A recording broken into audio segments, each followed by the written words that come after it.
the 5th episode of Emma's Advent Calendar, since it is the 5th of December 2020.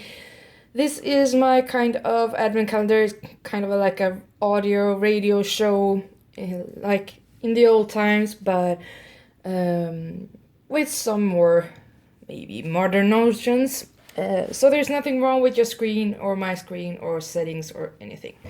So you can just sit back and relax and hopefully enjoy.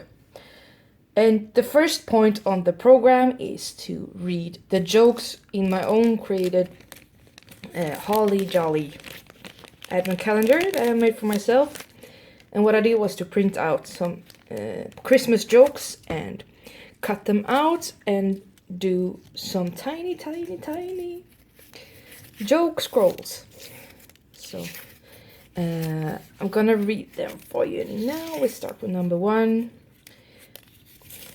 Sometimes they roll back together. Number 1. What athlete is warmest in winter? A long jumper. Ooh. A little funny, I think. Number 2. What do you get when you cross a... It rolls back together. What do you get when you cross a snowman with a vampire? Fancy one. Frostbite. Frostbite. That was clever, I think. Don't you? What do you think of the jokes? Please tell me in the comments. Please, I want to know. I want to hear from you. Communicate with me. Number 3. Why did the turkey cross the road? Because it was the chicken's day off. I don't get it. Okay, you always say why did the chicken cross the road, and okay, it was the turkey's. Okay. Nope, not funny to me. Was it funny to you? Number 4. What do you get if you eat Christmas decorations? Tinselitis. Did you laugh at that one? I didn't. Quite clever, but I don't think it was that funny. Okay.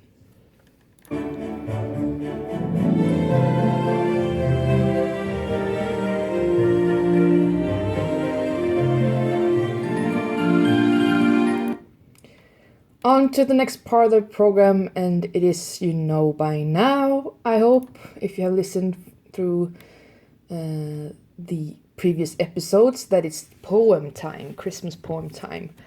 And the first poem that I'm going to read for you guys is by Sarah Teasdale, I think, or Teasdale. It's called Christmas Carol, and she recounts the birth of Jesus and all who came to visit him. Some were wealthy, while others were poor. Some resided on earth, while others came from heaven. All came to celebrate the birth of Jesus. Sarah Teasdale was an American poet born in Missouri on August 8th, 1884. She had 6 collections of poetry published during her lifetime and 1 published posthumously. And I've chosen this one since it's part of the list on this site I found with famous holiday poems. So here goes. Christmas Carol. The kings they came from out the south, all dressed in ermine fine. They bore him gold and cries of praise, and gifts of precious wine.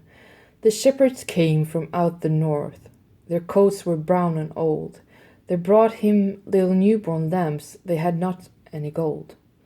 The wise men came from out the east, and they were wrapped in white. The star that led them all the way did glorify the night. The angels came from heaven high, and they were clad with wings. And lo, they brought a joyful song, the host of heaven sings. The kings they knocked upon the door, the wise men entered in. The shepherds followed after them to hear the song begin. The angels sang through all the night until the rising sun, but little Jesus fell asleep before the song was done. I actually enjoyed this story when I was a child. So, well, it has a nostalgic feel to me, kind of. The next one is by Elizabeth Barrett Browning. It's called The Holy Night. It's also a famous holiday poem. And Elizabeth Barrett Browning was an English poet who lived from 1806 to 1861. Her first book of poems was published privately by her father at the age of 14.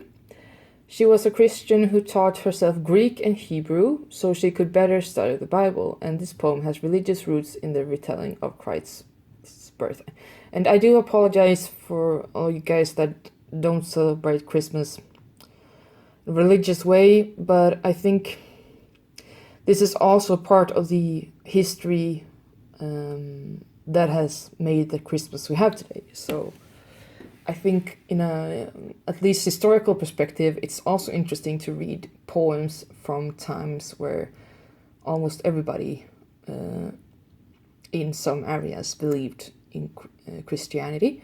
So, or at least this is for you Christian ones that are listening. The Holy Night. We sate among the stalls at Bethlehem, the dumb kine from their fodder turning them, softening their horned faces to almost human gazes, toward the newly born. The simple shepherds from the starlit brooks brought their visionary looks. As yet in their astonished hearing rung the strange sweet angel tongue. The Magi of the East, in sandals worn, knelt reverent, sweeping round, with long pale beards, their gifts upon the ground. The incense, myrrh, and gold, these baby hands were impotent to hold. So let all earthlies and celestials wait upon thy royal state. Sleep, sleep, my kingly one. Oh, as I said, this is also part of a part of a story that I enjoyed as a child, at least. And that's the end of the poem segment of this episode. Stay tuned.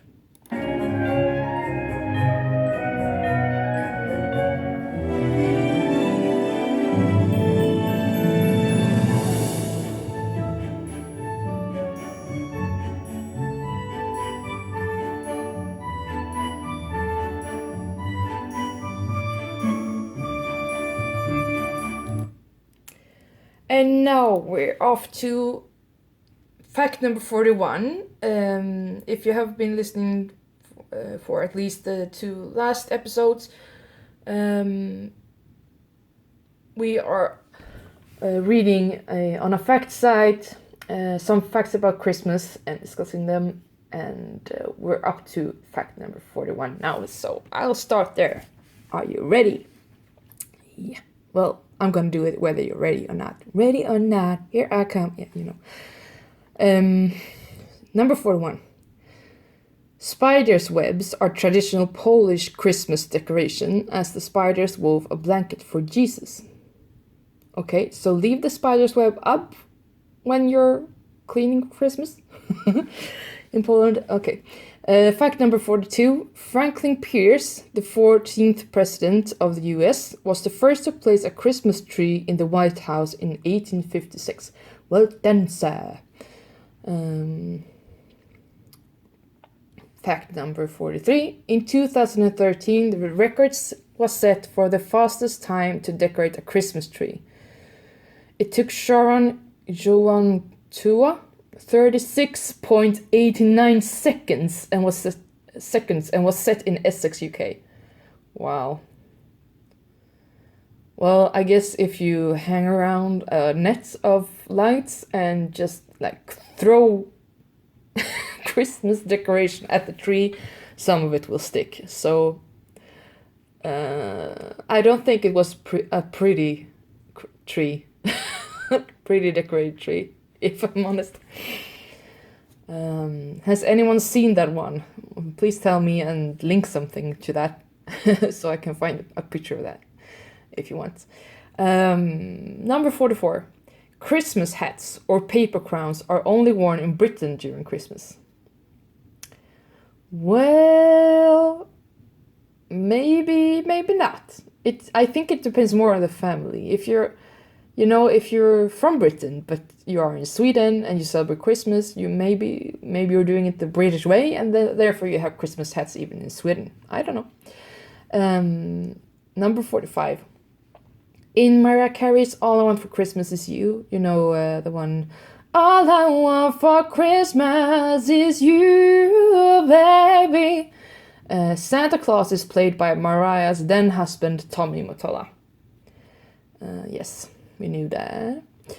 Number 46. Many believe that Christmas is a time with high suicide rates, but the real facts show spring is the worst. Well, I have a theory about that. The D vitamin is really important to get during the summertime and before spring. We have deficits of D vitamin in our bodies, and therefore it might be worse in early spring, I think, before we are loaded up with new D vitamin again. And for me, with pollen allergies, I have to really work hard to get my D vitamin in, since I don't go out that much.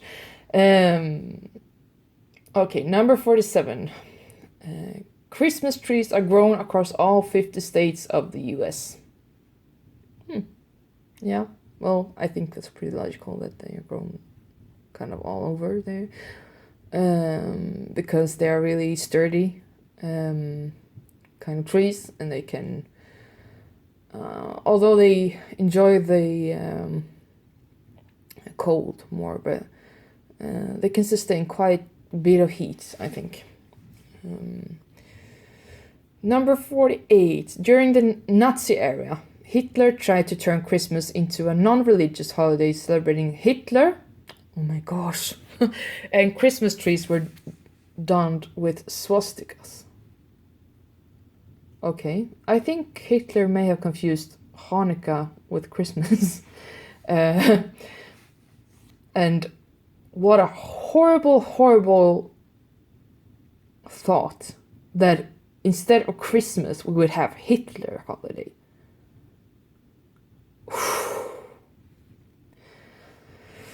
Whew, talk about a bad evolvement, right? Gosh. And even if you wanted to make it a non-religious holiday, and as I've explained, I think you can do the holiday even if you're non-religious as well, but it doesn't mean you have to force it upon people, right? And even if you had, even if you had done that, made it a non-religious holiday, like officially, nationally, why do you have to then replace it with celebrating a politician, racist politician, Nazi politician? Why would we ever celebrate that? But in his mind, I think he thought himself as like the savior of Germany or Ostrich or like that. Narcissistic son of a, yeah. Okay, number 49. Christmas tinsel was initially made of lead until the US government persuaded manufacturers to change it to plastic. Okay. That was quite good, I think, that they did that. Number 50. For an artificial tree to be more environmentally greener than a fresh tree, you would need to use it for 20 years. Yeah, okay. Yeah, because the breakdown is so long. Me, myself, I use a plastic tree partly because all of the needles, and partly because of the stickiness, but most of all, it's very likely that you get a lot of insects into your home, and I don't think that's very, very wise. I think. And also, I don't need that kind of smell in the... I love the smell of pine and but also I think it's much easier to decorate a plastic tree, and I try to use it for as long as possible, but when it goes to, when it turns ugly, I recycle it. So hopefully it still means it's environmentally greener if I have it for a few years at least than a real one. Okay, I have to get into that and see. But if I had a house with a yard, I would definitely get an outdoor Christmas tree as well, at least. Fact number 51. In 1901, President Roosevelt banned Christmas trees in the White House. Well, maybe it was for the same reasons. I don't know. But why, though? Does anyone know why he banned them? And when did it come to be allowed again? Or has it? Number 52. Mistletoe comes from the mistletoe, which means little dung twig, as it's spread through bird droppings. Yeah, a lot of things are spread through bird droppings. Number 53. Denny's in America had an issue when it came to Christmas closing time, as many restaurants were built with no locks. Then build in a lock. Number 54. A middle-aged tradition is to eat a mince pie every day of the 12 days of Christmas, as it supposedly gives you 12 months of good luck. I didn't know that. Maybe that's why I have so much unluckiness sometimes. Number 55. In Colombia in 2010, the government covered jungle trees in lights so that when guerrillas got near the lights, it would illuminate, and banners appeared asking them to drop their weapons and reveal themselves. Oh gosh. Pretty smart, I think. Kind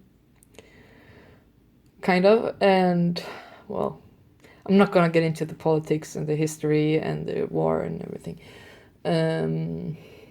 But I'm just gonna say that things are still bad in Colombia, and in my day-to-day work, I work with these kind of things, and, well, I don't know really what the government were thinking. If they have lights asking them to drop their weapons, would they really drop their weapons? Or would they shoot? I'm not so sure this was a clever idea. No matter whose side you're on, or if you're not on anybody's side, I don't think it was a clever idea. And I'm just gonna say I'm not taking sides in the purpose of this video, at least. Number 56. A Boston industrialist closed his factory on Christmas Day and donated a turkey to all its workers after hearing Dickens' A Christmas Carol. I'm just gonna clarify that what I'm saying is that I don't want to comment the Colombia war as it is. It's supposed to be peaceful since the peace agreement, but it can be a whole other story in reality, than what I said on the news. I'm not saying I agree with the government. I'm not saying I agree with the guerrillas. I just think that the people are suffering. That's all I'm gonna say. Number 56. A Boston... Well, that one I said. Did I read this one? Well, I'll read it again. I don't remember. Number 56. A Boston industrialist closed his factory on Christmas Day and donated a turkey to all its workers after hearing Dickens' A Christmas Carol. I think that was nice. Number 57. In America during 1659 to 81, Puritans banned Christmas with a fine of 5 shillings for each offense. Okay, make up your minds. Do you want to celebrate Christmas or not?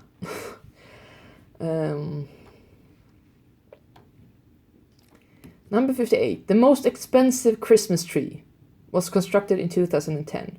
It was worth £6,975,880, or $8,660,206, and was on display at the Emirates Palace in Abu Dhabi, of course. It had 181 pieces of jewelry adorning it. It must have been pretty beautiful. Or tacky, I don't know. Number 59. Bicycle, as US playing card manufacturer, creating a card for all US POWs in Germany that, when wet, revealed escape routes. The card was given as a Christmas gift. Interesting. Number 60, the last fact of today. This episode. In Canada, letters sent to Santa go to postcode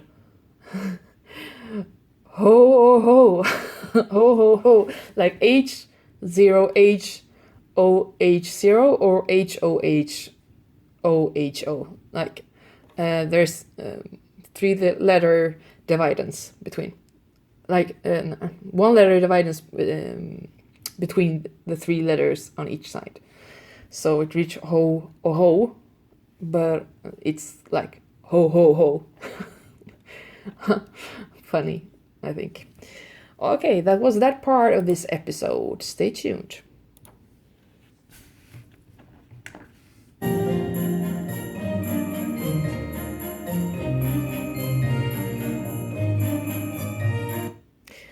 And now we are at the final part of this episode, and that is the commercial for myself, since this is my channel after all. And you're gonna get a preview of today's advent calendar song that is published under Emma Larsson Singing Covers. That is my playlist on my channel, and you can find it there. And this is how it goes. Oh, the weather outside is frightful, but the fire is so delightful, and still we're no place to go. Let it snow, let it snow, let it snow.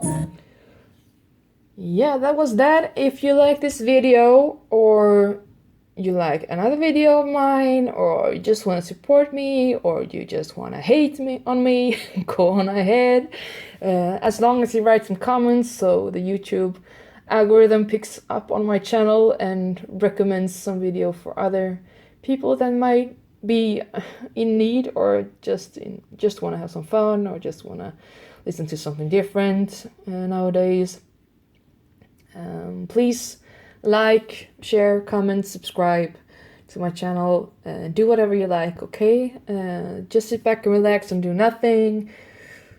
But I do really appreciate if you would do these things. And if you do subscribe to my channel, don't forget to press the bell notifications, if you don't want to miss out on my contents.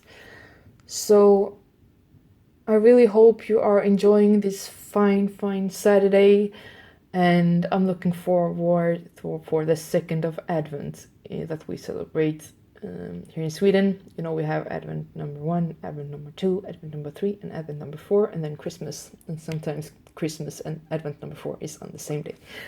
And I wish you all a very, very nice day in this time of winter is coming. Okay. Bye for now, and happy holidays.